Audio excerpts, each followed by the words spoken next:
Ito ang magandang balita na siyang dapat malaman ng daong bayan at tila usap-usapan ngayon sa mundo ng social media. Pero bago tayo magpatuloy, kung bago ka pa lang sa aking channel ay huwag mo nang kalimutang mag-like, comment at mag-subscribe para lagi kang updated sa mga susunod nating video. At para sa buong detalye ng balita, narito at panoorin pa natin ang full video. Eto. Yari na. Tignan po natin to, pag-usapan natin to. Dahil dito, siguradong magsisiputok na naman ang butsi nitong mga dilawan, pinklawan. Naku. Maggugumahol na naman sila kung anong strategy gagawin nila kay BP Sara. Mag-iisang buwan na nang ibunyag ni Vice President Sara Duterte ang plano niyang pagtakbo bilang Pangulo sa 2028. At habang papalapit ang butuhan, unti-unting nagpapahiwatig ang bise kung sinong makakasama niya sa eleksyon. Unti-unti nang nagpapahiwatig si BP Sara. Yan ang sabi ng reporter. Kilala natin yan na talagang... sige. Si BP Sara, unti-unti na nagpapakilala ng kanya magiging BP sa 2028. Sa tingin ninyo, sino? Sige. Lagay nyo sa comment section. Na ang hindi niya pinangalan ng running mate na hindi pa raw desidido kung tatakbo bilang vice-presidente.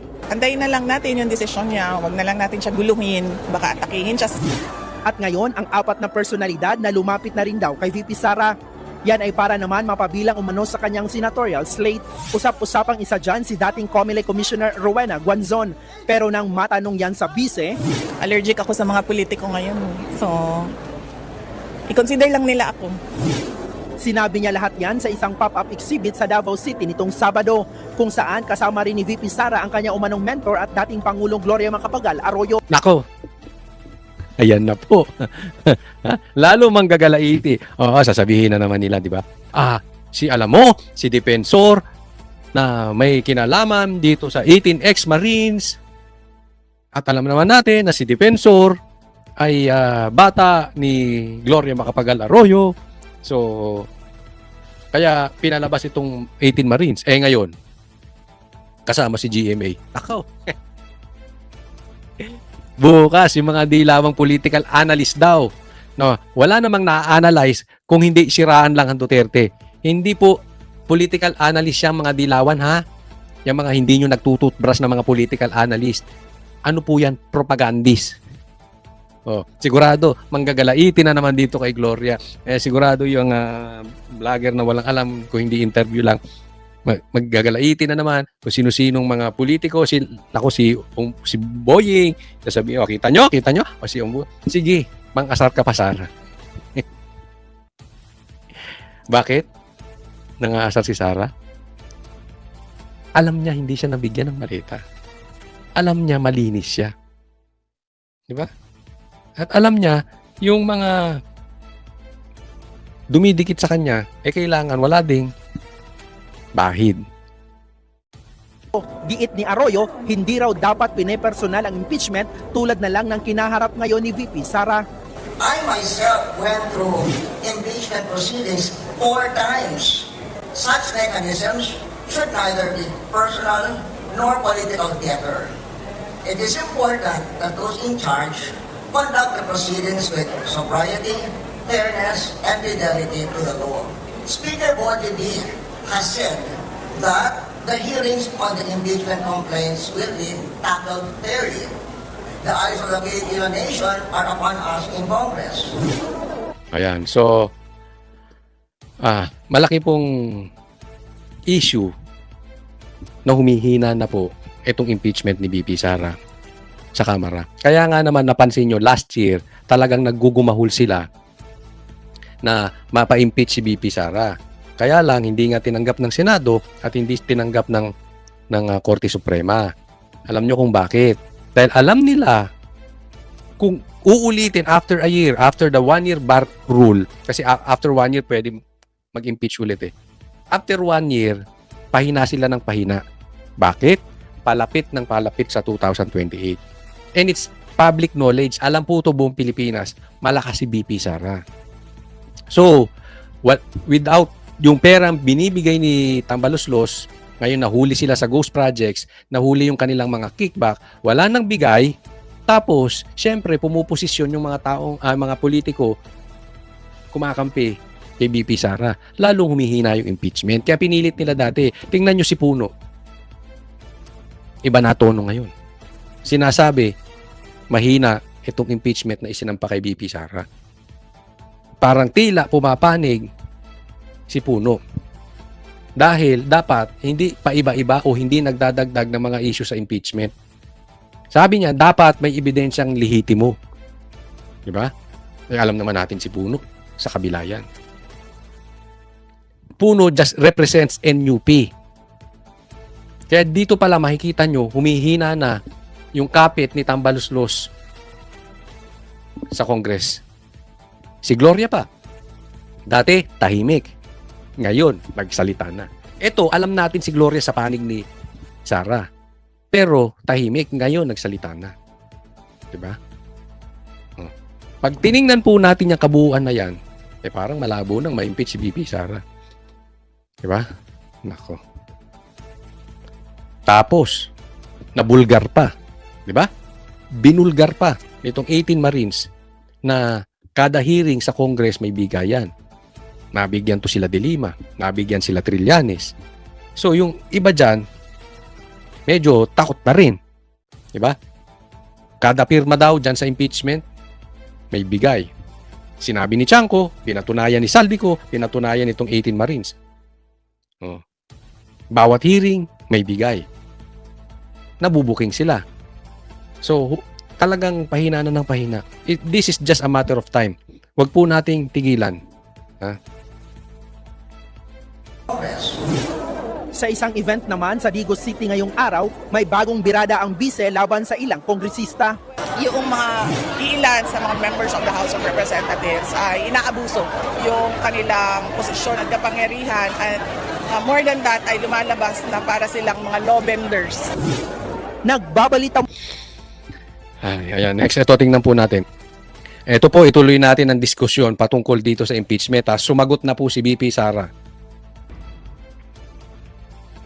Emil, messenger na paralegal yung naghatid at nag-file dito sa Kamara nung sagot ni Vice President Sara Duterte sa impeachment complaint laban sa kanya.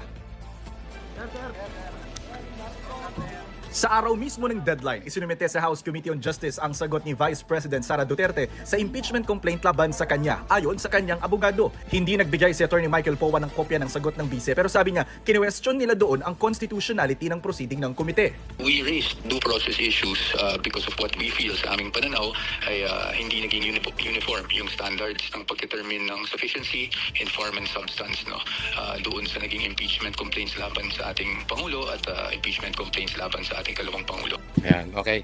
Ito po, yung sinabi ko sa inyo, no, sa mga sumusubaybay sa vlog ko, sinabi ko po ito, na-impeach din si Bongbong Marcos, pero hindi pumasa yung sufficient in form, pero yung sufficient in substance, hindi pumasa. Okay? Ngayon, kay BP Sara, pumasa parehas. Kaya nga, ito yung sinasabi nitong abogado ni BP Sara na si Atty. Powa, parang hindi dumaan sa due process. Hindi na po ito illegal. Kasi hindi po parehas yung ginamit na standard doon sa sufficient in substance na ginamit kay BBM kumpara doon kay BP Sara. In short, political. In short, harassment. O, yan po yung sinampa nila. Yan yung sinagot nila. Sabi ni Powa, ang kanilang isinumite ay answer ad cotellam. Salitang Latin na ang ibig sabihin ay as a precaution. Gate niya kasi wala silang dapat sagutin sa reklamo dahil wala umanong nakalagay na ultimate facts o yung mga elemento na sumusuporta sa alegasyon. Ilan sa mga alegasyon sa impeachment ay umano'y maling paggamit ng bise sa kanyang confidential funds. Tingnan natin yung mga isinampa na impeachment kay BP Sara. Ulitin natin.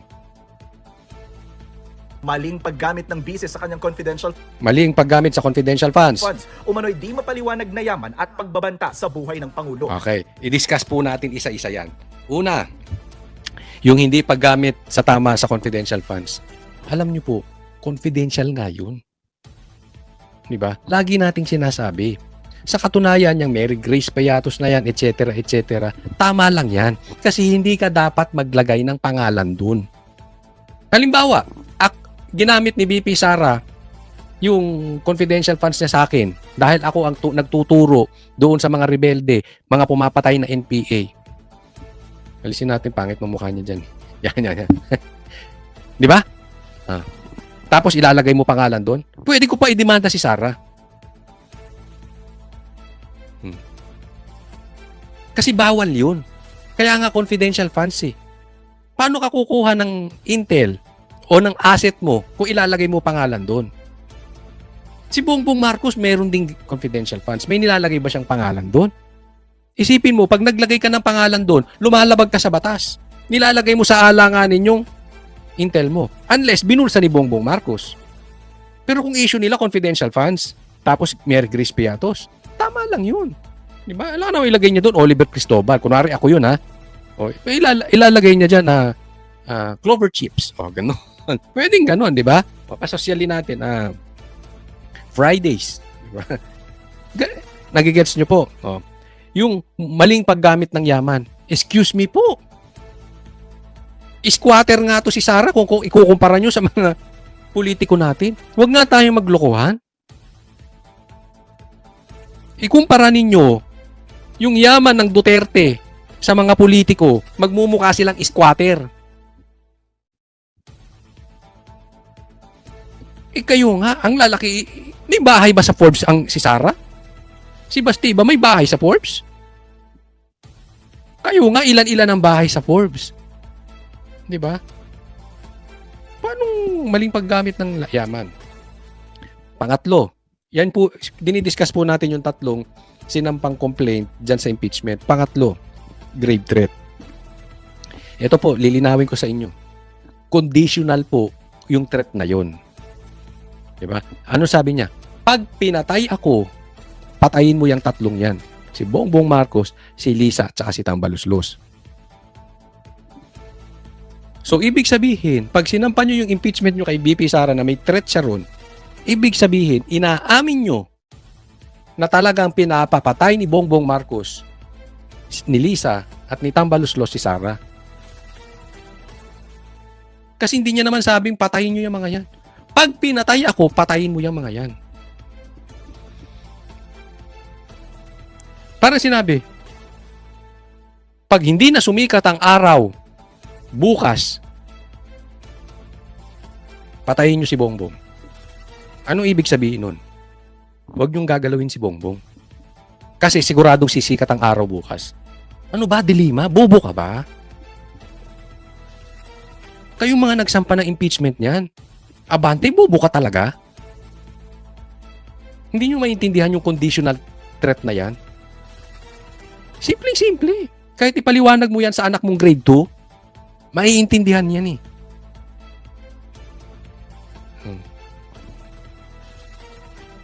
Sa buhay ng Pangulo. Kanina tinanong si Duterte tungkol sa pagpasabina sa House Committee on Justice sa financial records niya at ng kanyang asawa. Kausapin muna nila ng maayos yung mga abogado nila dahil sa nakikita natin ngayon ay yung mga ilan sa mga members of the House of Representatives ay inaabuso yung kanilang posisyon at kapangyarihan at more than that ay lumalabas na para silang mga law benders. Wala po nga pag-abuso, wala po nga law bending dito, no? Kundi ito po ay pagpapatupad ng mandato ng proseso po ng impeachment. Wala daw law bending. Yan ang taon to. Anak ka ng nanay mo. Di doon. Anak ka ng nanay mo. Walang law bending. Ang lupit mo. Nagpapayaman ka ba ng husto? Kasi kung susundan ko yung sinasabi ng Marines, yung mga tumatanggap ng envelope, yung mga katulad mo, yung maingay, yung ngawa ng ngawa, yung laging active sa mga hearing. Ang laki ng pangangailangan mo. Ang laki ng pangangailangan mo, Brad. Kung totoo yung sinasabi ng mga Marines. Pero kung ako papipiliin, sino mas papaniwalaan ko, ito o yung Marines? It's not even close. Kasi simple lang eh. Kung nasisilip mo si Sara, ba't hindi mo silipin yung impeachment ni BP? Ba't hindi mo silipin yung confidential funds ni Bongbong Marcos? Hello? Ba't hindi mo silipin yung ghost projects? Ba't hindi mo silipin si Tambaluslos? Yung amo mo? Diba kung patas ka, titingnan mo, teka muna, ang dami ng reklamo kay Tambaluslos, tahimik ka pa rin. Diba? Hindi ko sinasabing totoo yun. Pero kahit man lang, imbestigahan mo. Kung gaano ka ka-agresibo sa impeachment ni BP Sara, dapat ganun ka rin ka-agresibo, paano mo iimbestigahan yung sinasabi nito mga Marines? Huwag mo kami gamitan ng excuses mo kaliwat kanan. Huwag mo kaming gawing tanga.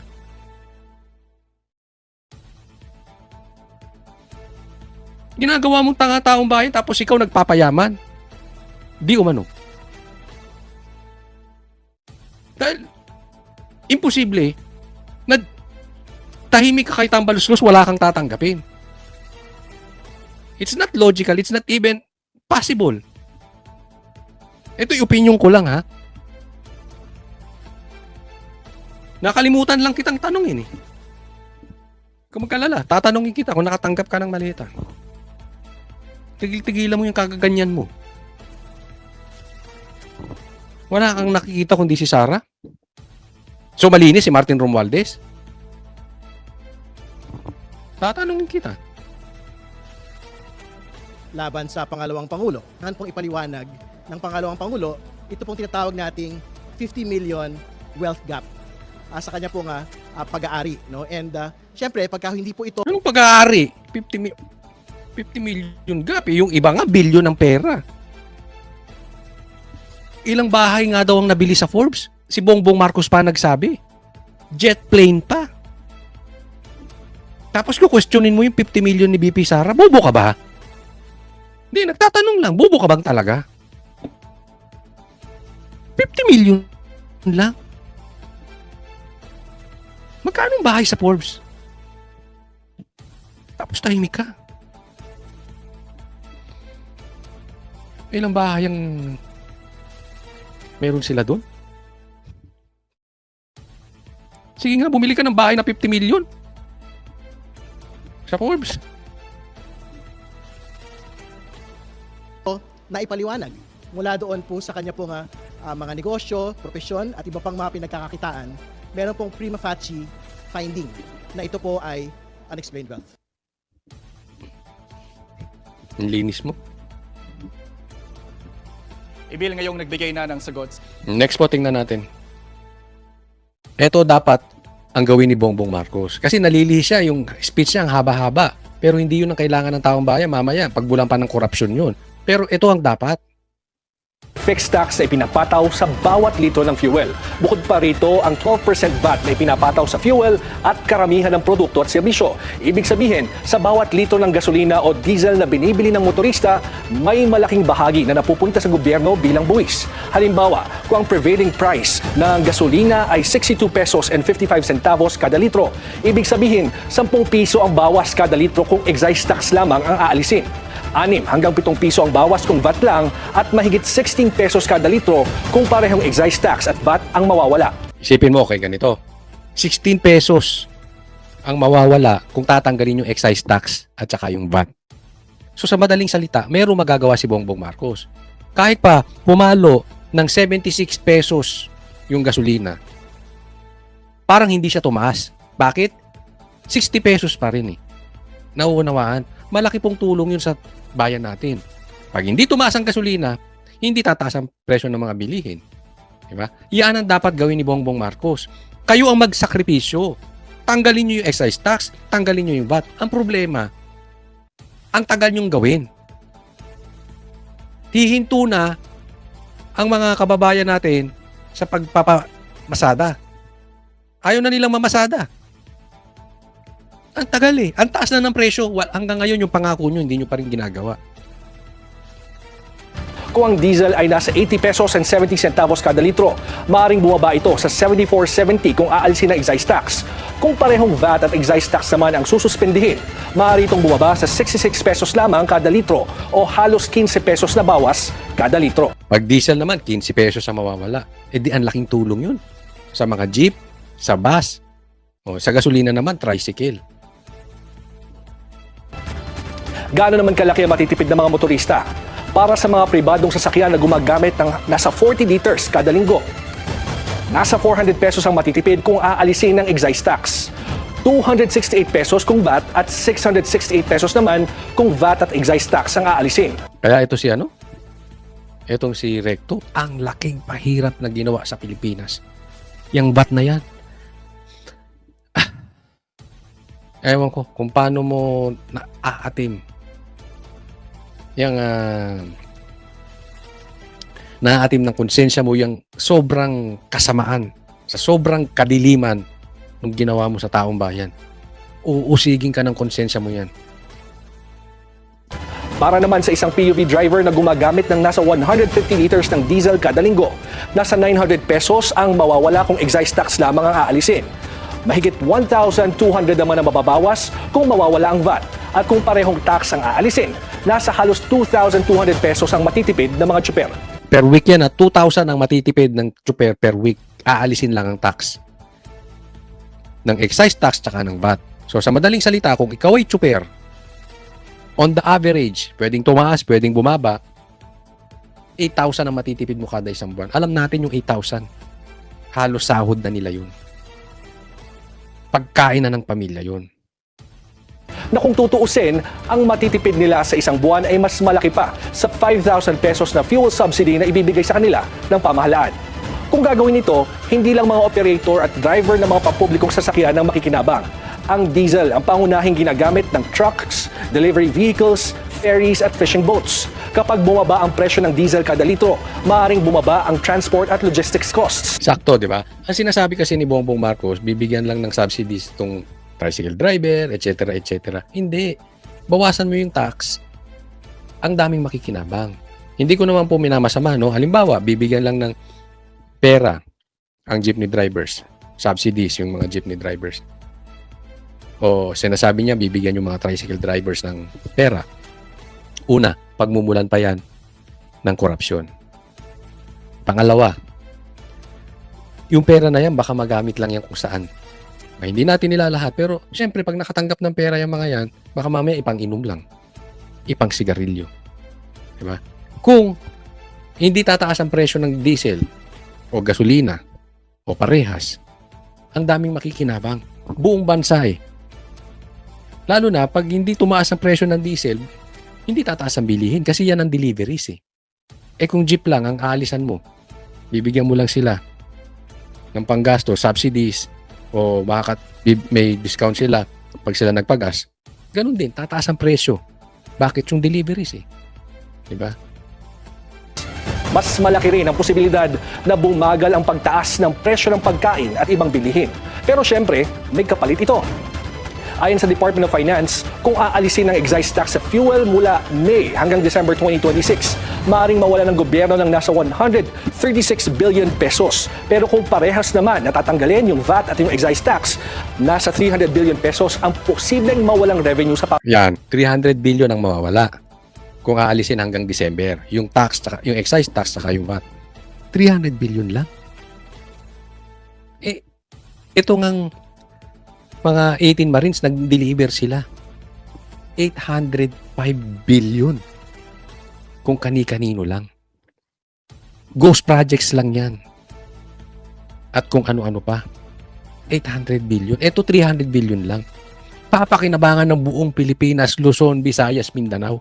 Pakikinabangan ng industriya ng buong Pilipinas. Papakinabangan ng mahihirap. Yung 800 billion, kayo-kayo lang ang nakinabang. Pwede ba? Kahit kayong taon lang, wag naman kayong sugapa, bawasan nyo, nakaw nyo. Pakiusap lang. Ha? Delima, nabigyan ka daw eh. Baka naman pwede nyo kaming tulungan, kumbinsihin natin ang gobyernong ito. Trillanes.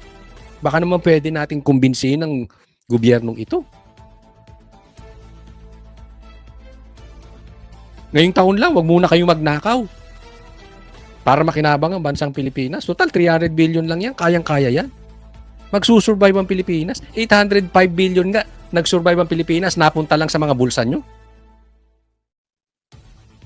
pamahalaan. Malaking halaga para sa pagpapatupad ng mga programa at infrastructure projects ng pamahalaan.